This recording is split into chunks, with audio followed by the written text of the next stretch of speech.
السلام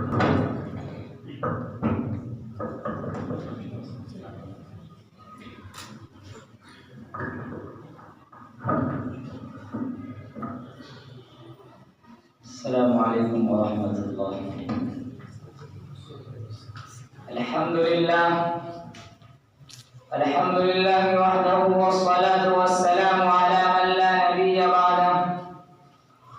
قال اللہ تعالی فی القرآن المجید: ان الذين فتنوا المؤمنين والمؤمنات ثم لم يتوبوا فلهم عذاب جهنم ولهم عذاب الحريق. باتوں سے بھی بدلی ہے کسی قوم کی تقدیر، باتوں سے بھی بدلی ہے کسی قوم کی تقدیر، بجلی کے چمکنے سے اندھیرے نہیں جاتے. عزیز ساتھیوں، اللہ رب العزت نے قرآن پاک کو ہدایت نامہ بنا کر نازل فرمایا اور حضور صلی اللہ علیہ وسلم کو بھی مبعوث فرمایا کہ لوگوں کو دین کی طرف بلائیں اور عمل صالح کی دعوت دیں اور لوگوں کو صحیح راستہ دکھائیں. صحابہ کرام رضوان اللہ تعالی علیہم اجمعین نے آپ کی بات کو تسلیم کیا، آپ کی باتوں کو دلوں سے لگایا اور آپ کی ہدایت پر عمل کرتے چلے گئے. اللہ نے ان کے ساتھ نصرت اور آسانی کو شامل کیا اور ان کو یہ دین محنت و مشقت کے بعد ملا. انہوں نے کما حق اور اس کی قدر کی، لیکن آج یہی دین ہمارے پاس آیا ہے، اس لیے ہمیں اس کی کوئی قدر نہیں اور نہ اس کے احکام پر چلنے کا شوق ہے. ہم نماز، روزہ، زکات اور دوسرے دینی امور سے کوسوں دور ہیں اور بے بہنا ہے اور ناآشنا ہے. ہم نے اللہ کے دین کو، نبی کی شریعت کو، نبی کی سیرت کو، صورت کو پشت ڈال دیا. اسی لیے مسلمانوں پر برے حالات آتے ہیں. قرآن نے ہر قدم پر انسانیت، مانوتا اور مسلمانوں کی رہبری کی ہے، لیکن ہم اس سے کوسوں دور اور غیر کا خوف دل میں بسائے ہوئے ہیں.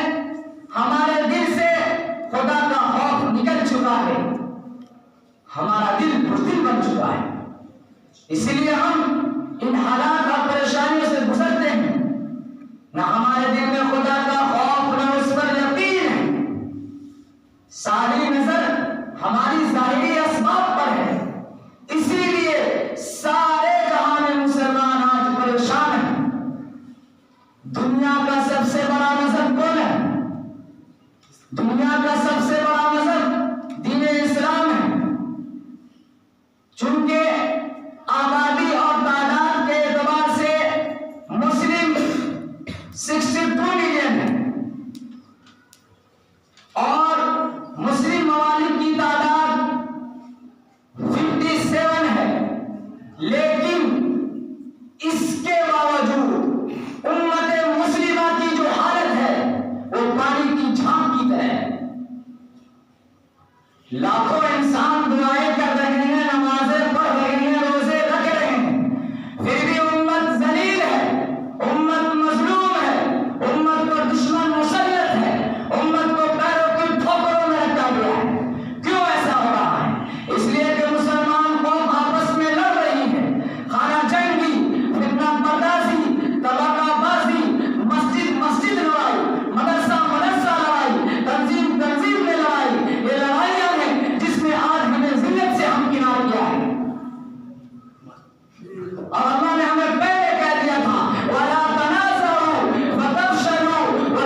کہیے، اپنے کو ملامت کیجیے، اپنے گریبان میں جھانکیے اور کہیے اپنے سیاہ دل سے اس ایسی